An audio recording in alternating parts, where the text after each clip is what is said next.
10 things you haven't thought about. It'll make your move easier. But let's get into it. If you know you're closing on a house, call up your internet provider and your phone company. If you have a landline, they're 2, 3 weeks out. Just say, hey, look, I'm moving. I'm closing on this date. Let's get that done. And by the way, I haven't tried it yet. If you use T-Mobile internet, let me know what you think about it, because I'm thinking about moving away from my $150, $160 a month Xfinity and moving myself over to T-Mobile, because with T-Mobile, I already get Hulu and other streaming services. And I don't use cable. If you use T-Mobile, let me know. It'll make your dog easier. If you have a dog, get a doggy daycare. You want your dog to be part of the family, part of the move. Yeah, but so do kids. So that's up to you, right? Pack a box of essentials. This is true with traveling as well. Pack all the stuff that you're not going to use. Put it in a box and put it in the moving van. I had a client today that said they just moved everything and the couch into the pod because they're getting ready to move from one house to another.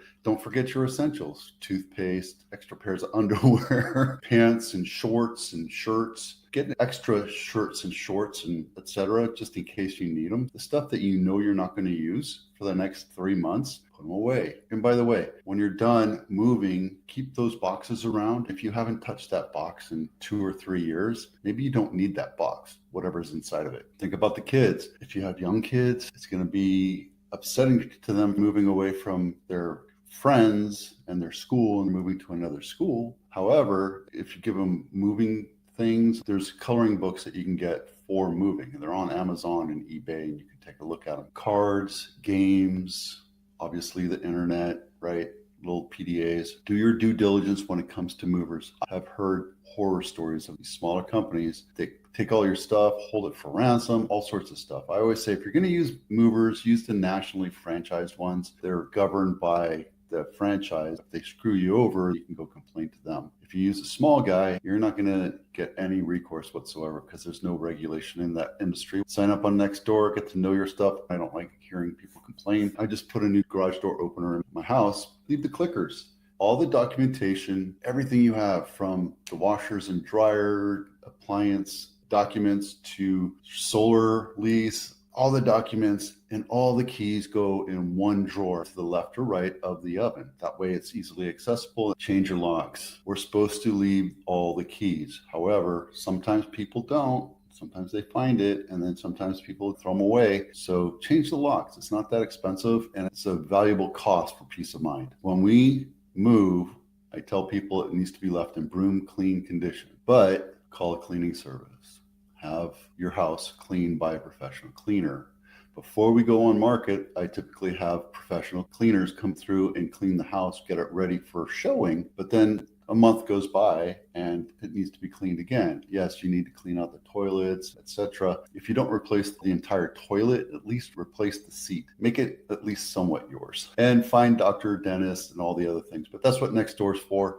You got a lot of good information from there. Okay, that's it. Mountain View Home of the Week is this one, Mountain View Avenue, not my listing, $3 million for a 4-bedroom, 3-bath, 2,233 square foot house built in 2008. If it was built in 2008, why does it look like that? It's a boring looking house. Inside it looks nice, right? But the exterior curb appeal, it looks like a boring house. I don't think this was built really in 2008. I think it was just redone and they redid it in 2008. But there you go. It's walking distance to Castro. It's a nice little house. This is Apple House of the Week. Apple House of the Week is Lynette Lane, $2.5 million, 4-bedroom, 2-bath, 2,400 square feet, built in 1962. This is nice. I don't really care for that granite. I'm a big fan of granite, but that's busy. That is a busy looking granite. And wallpaper, guys, get rid of the wallpaper. I know you're selling this as is, but at the end of the day, you only have 10 photos. You're selling a $2.5 million house. It looks like you're just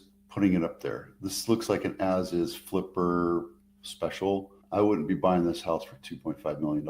I'd be buying it around 1.8, spending some money fixing it up, and then showing it off as a model home. That's the way I would look at that one. I was looking at this one. Parish Court, not my listing. It's bank-owned property, $1.6 million. Obviously, it was overpriced because it's been on market 201 days.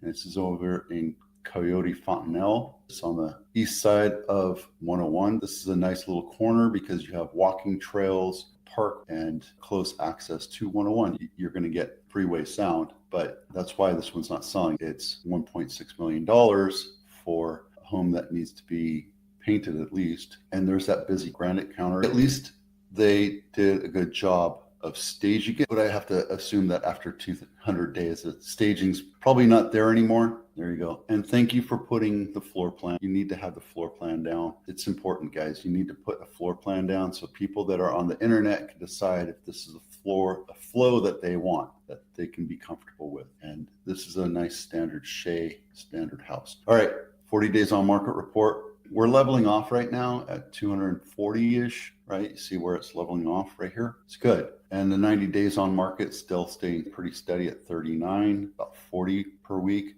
Bank-owned property in the Bay Area is 76. Same thing with REO. All of California's, that one's steadily going up. And I don't remember why that one went so high. San Jose weekly homes for sale, same thing. We saw a big jump in inventory, but the buyers aren't responding.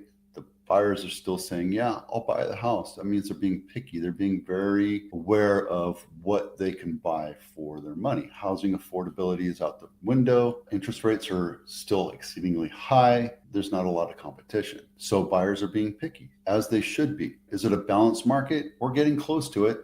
Right now we're at 691. We need to be about 1,000. So once we get to 800, 900, then it becomes more of a balanced market. But I'm telling you right now, it's pretty fair for buyers. Buyers can come in and say, this is what I want, take it or leave it. They can ask for repairs. They can ask for points. They can ask for concessions towards a lot of different things to make their house a little bit better because the market is technically contracting, right? We saw yesterday that the prices are still maintaining and prices on average are selling for 7% over list price, but buyers are still being picky because there's not a lot of demand. Santa Clara County for sale, inventory is up, but sales volume is staying at the same rate where we are.